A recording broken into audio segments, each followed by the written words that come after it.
Hey, hey. All right, so welcome back, Geminis. Geminis, I did a pre-shuffle for you guys, and you ended up with the Banes. So this is kind of the collection of the Banes, meaning the different plants that all kind of have some of the same like properties. They're poisonous, is what they actually are. So like wolfsbane, for example, hemlock, hensbane. Um, However, the word bane comes from the old Norse and German words that mean like destruction. So it was known for a very long time that certain plants are very toxic. You don't want those poisonous things. However, in the sake of say fleabane, for example, it used to be used because it had a natural insecticide to it that would kill fleas in the house. So it kind of depends.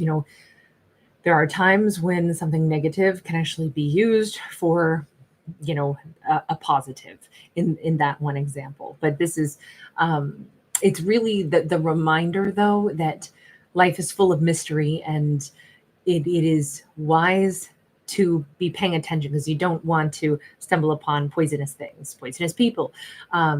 There will be things that turn out to be poisonous in life, um, people that turn out to hurt us in life, and we don't know it until we stumble across that and we solve that mystery. There can be hidden motives, there can be all those things, of course. But this also says the best thing to do is gather the information and move on with life. Acknowledge, oh, that's poisonous, I won't be touching that again. And some of these poisonous things are odoriferous, like a hemlock is a terrible smell, is what they say. um, but there are things that are unpleasant for sure, and the banes are those things, the bane of our existence. But do we want to hang around the poisonous stuff? Goodness, no. We want to move on. We want to identify it. Maybe we didn't know it was bad until we dealt with it, but then we want to stay away from it once we identify it. So it's good to be able to identify the poisons, right? So why poisons on our counter have those little little skull and crossbones stickers on them, or they used to when I was a kid growing up in a family's house. Parents would put those on poisonous items, so kids knew. We grew up knowing, if you see skull and crossbones, that's poison, don't touch that, that's danger. And it's kind of the same thing, only now we're using like a different visual stimuli for that. We're talking about the plant world, and there's plenty of poisonous plants out there. So with that in mind, if the real concept is, sometimes it can surprise us, it's an unpleasant surprise, but once we gain that knowledge and that information, we don't have to deal with that poison again. As we bring up a poisonous mushroom, we have a Four of Cups. Okay, so this story is very hard hitting with just one theme, which is this poor Gemini probably encountered someone this can be a card of illusion and deep disappointment. And it's like, man, I thought somebody was awesome, but it turns out this friend of mine, maybe they dragged me into trouble. And they're going to continue to try to drag me into trouble, right? They're the temptress or the tempter who I know that I can't keep saying yes to them. This could be a friend who has a bad influence in Gemini's life. They're always encouraging me to go out and drink. And then the last time that happened, oh man, my partner and I got into a fight, and I realized that I I can't run amok like this. And somebody's kind of a bad influence, or someone really disappointed Gemini. Their behavior wasn't what Gemini thought. They may be poisonous, and it's a bummer. We have a Seven of Cups, but we also have the Sun. And so again, the message repeats one more time, and it says, but at least, I mean, maybe Gemini's still trying to figure out what was their motive. Why did they have to be toxic? Why were they a poisonous mushroom? Why were they even still trying to engage with me if all they're going to do is cause me grief? This could have been an inconsistent lover. This could have been someone. I'm just struck by three cups here, and then they're still bringing one fourth cup in. It almost looks to me like if this was a story of Gemini dealt with someone that was chasing other people around, Gemini finds out, oh wow, you're dating three of us at the same time. And you still are bold enough to come showing up with some little bouquet of flowers, or in this case, spring onions and flowers, and you still think I'm just going to be, hey, how's it going? I can see why that would be really confusing, because this person kind of seems to have no shame. Obviously Gemini is hurt by their poisonous behavior. Gemini is stunned to discover it, and the individual seems to be unfazed by it. So I can see the confusion here. But if Gemini can have a different perspective on this and say, the truth is, I have clarity on one thing, which is, so now I know somebody is poisonous. Now I know they're toxic. Okay, at least now I know. Being, armed with that knowledge is going to be a huge benefit to Gemini. I know it sucks. It's sad when something that a character wanted to be like awesome and healthy and fun and trustworthy turns out not to be. But we do see Gemini have this huge breakthrough saying, all right, maybe I won't fully comprehend their reasons for this, although maybe, I don't know, with the Sun card, it kind of looks like Gemini is having the breakthrough. They are having the clarity, and they might be realizing maybe this person is just a good time Charlie, good time Charlene. They just love to flirt. They just love to, maybe they even love to lie. Maybe that's their thing. They like to, let's put it this way.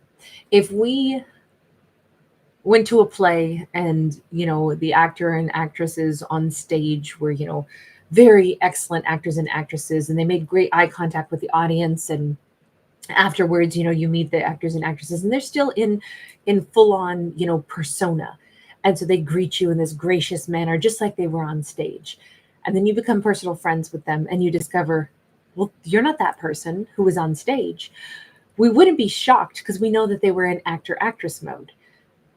That's where we met them. That was their job. They're actors and actresses. We don't expect them to play the persona and the makeup and the time period costumes that they were in.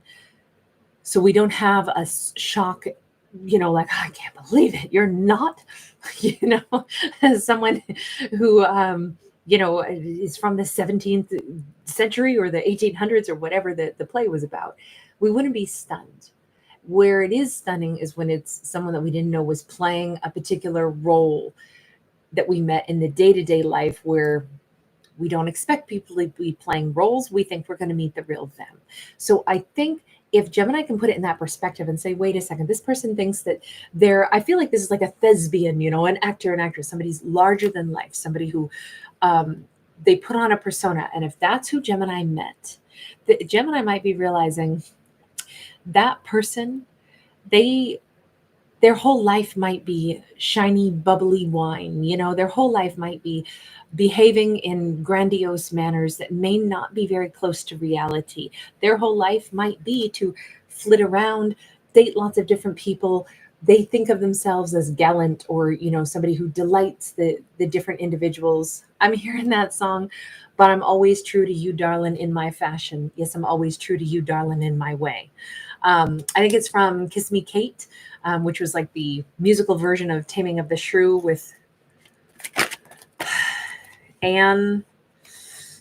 I can't think of her last name right now, the dancer, and Howard Keel. And I want to keep saying Ann Miller, but I don't think I'm right. Anyway, this feels like if Gemini can have that perspective and they can gain that clarity, they might actually be able to soften the way they even feel about this person. It's like, oh, I was dealing with a fantasist. I was dealing with a flirt. I was dealing with somebody who flits around and has a persona, but they're not maybe the real person. But deep down, I think Gemini kind of already knows this. Because we have the High Priestess here, I have to say, I wonder if somehow deep down, Gemini knew right out of the gate. They knew that this person was not all they were cracked up to be. The Eight of Cups in the reverse. They also know this person is going to darken their doorstep again and again. This person is delighted by Gemini. Look at them. They come back in with no shame whatsoever, climbing right over the poisonous mushroom. Hi, I'm back. I'm offering my cup again. They offer their cup like a cup of love. They may proclaim love, give love songs, be romantic, tell these sweet nothings to Gemini. I love you. But in their way, they do love Gemini. They love the romance of it. They love what they share with Gemini when they share it. and they fully intend to keep coming back because they adore Gemini. This is like, okay, that because I think this is very relatable. I think what I'm about to say, I think everybody can comprehend. Or maybe it's just me, because I know I've met individuals in my life that I literally have never had any genuine,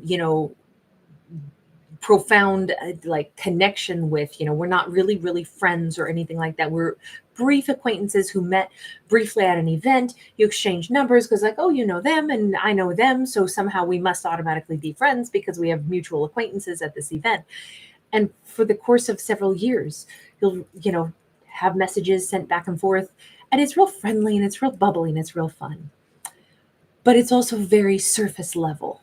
And we know it's surface level, and that's what it's just like the joyful little conversations back and forth, but it's not like we really know the day-to-day of what's going on with that person. We don't really know, because we haven't really built a foundation. We're acquaintances who happen to be using much more floral words. I've definitely had people that I still get texts from that I don't know their middle name. I don't know anything very personal about them, but they'll reach out and say hi here and there. And it's not make believe. They're super friendly. They're super nice, but we don't actually have a bond, but I'm an acquaintance and they are very social. I personally am not super social, but it's great to hear from, different people, right?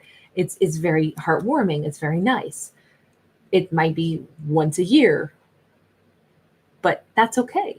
It's an acquaintance. We've met in real life, but we don't know a lot about each other, and we're not really trying to. This is just the brief acquaintance.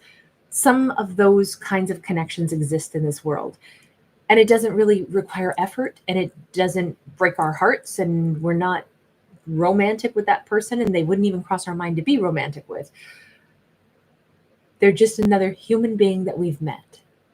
Now that's easy. When it gets tough is if there were proclamations of love and there was more expectation. And so this storyline, I can see why it would be frustrating and confusing, but I think Gemini is putting it into context. I think they're saying, wait a second. Let me apply to them the idea that they're an actor or an actress and this is their persona. Let me consider, what if I met them in like I just described, a mutual, we met, we vaguely know each other, we're superficial acquaintances, but we're friendly to each other. Okay, now it's nice. Now it's not heartbreaking. Now it's not disappointing. Now it's just like, oh yeah, I've met so-and-so. Sure, I think I met him at a party some time ago. Yeah, we send each other Christmas cards every year. Now it's nice. It doesn't have to feel heartbreaking. Once the expectation has been lowered, right? We have the moon though.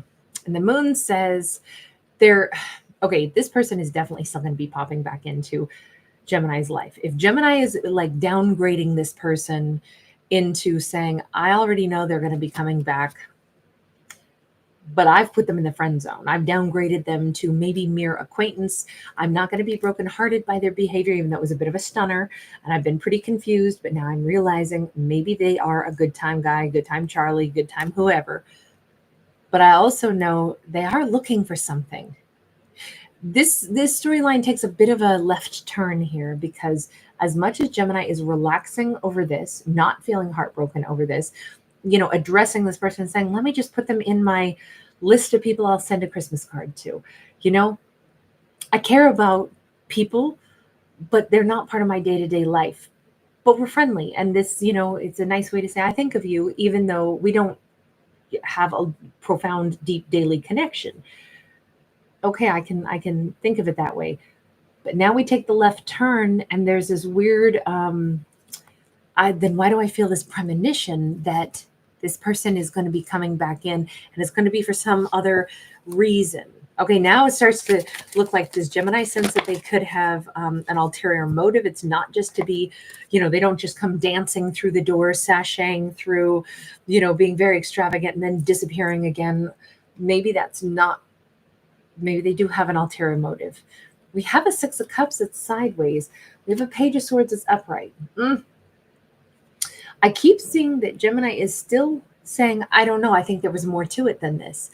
I think this person wants to keep a little bit of a latch on me. Okay, so if this character is playing games with Gemini, and that's what Gemini is saying, I think that they're trying to make me think that we're in a pseudo relationship, even though we're not, because they'd like to keep tender hooks in me. They'd like me to believe that we're maybe soulmates, and they're kind of keeping an open door so someday they can saunter back in, and then maybe we'll be like, they have a design for me someday when they grow up.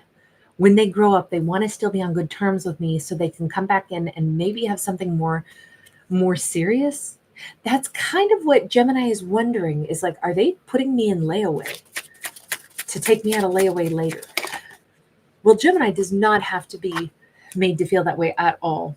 As I say that, we literally have the Six of Swords and we have the Three of Cups.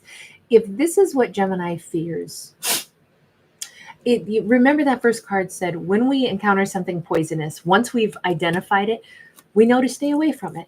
If that's who this person is, if Gemini is like, no, I think they're not just this lighthearted flibberty gibbet that just like a little Tinkerbell comes into my life and I love you, and then they disappear again, and they don't have a bad heart. They're just an unreliable person who just really says a lot of things that they can't make good on. They can't cash the checks that their mouths are writing.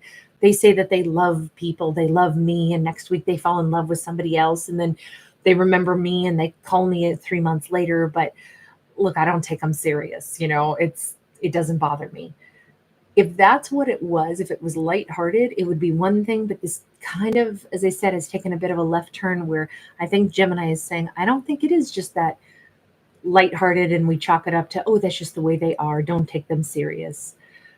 I think this is turning into Gemini saying, I have a feeling this is a manipulation tactic, and I don't think I want to deal with this. Gemini doesn't have to. That's it. If they think it's poisonous, stay away.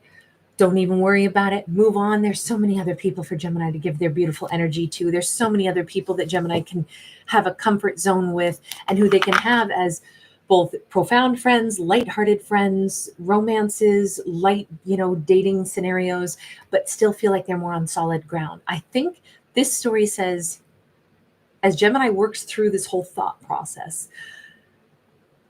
I think the big thing was to establish, does this feel like there are hidden motives and something toxic? Or is this just something that we can chalk up to the lighthearted, simple little fluffy relationships? And this kind of seems like it's causing more grief than it's worth. So Gemini might just choose to let this one go and spend more time with people that they can rely on. Because even in our lighthearted connections in life, we want to have some kind of genuineness to them. We don't have to call somebody every day or even every year. I have a dear, dear, dear friend of mine, one of my best friends on earth. We talk on a 6-year basis. It's just we get busy, but we pick up the phone like we've never not talked. It's just a lifelong friendship that is the most authentic friendship I've ever had, because it really is. It's like we just talked 2 days ago, but it's been 6 years.